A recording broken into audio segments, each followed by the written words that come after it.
Kendal. We're here to do a spa repair today. Hi, my name is Rafael.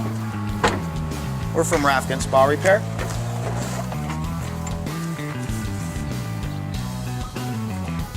We've been doing the repairs now for over 25 years.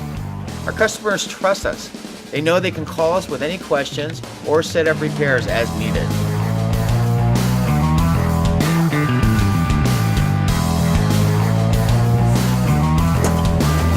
Coming back to the truck to get a part for the repair today so the customer could be in the spa tonight once I have it repaired.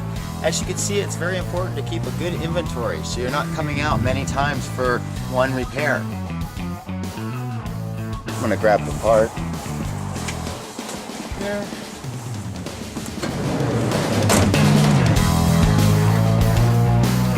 Just getting ready to finish up the spa repair, so I'm gonna go inside the control box and check your amps so the spa's performing properly.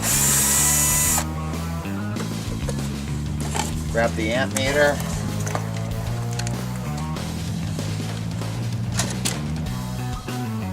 Spa will be turning on a low speed first, then the pressure switch will engage.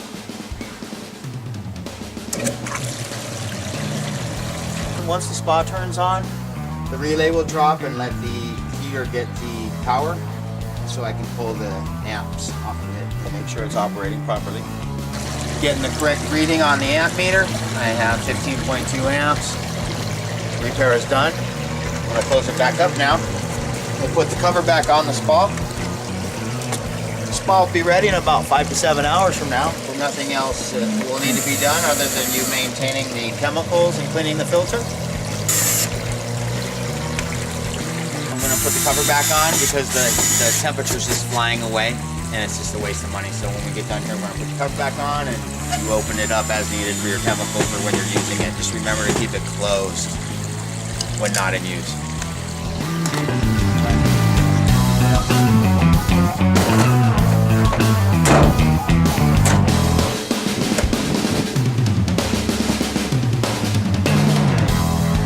Don't forget to call us if you have any questions or need any help with the spa. We're there for you. Have a great day.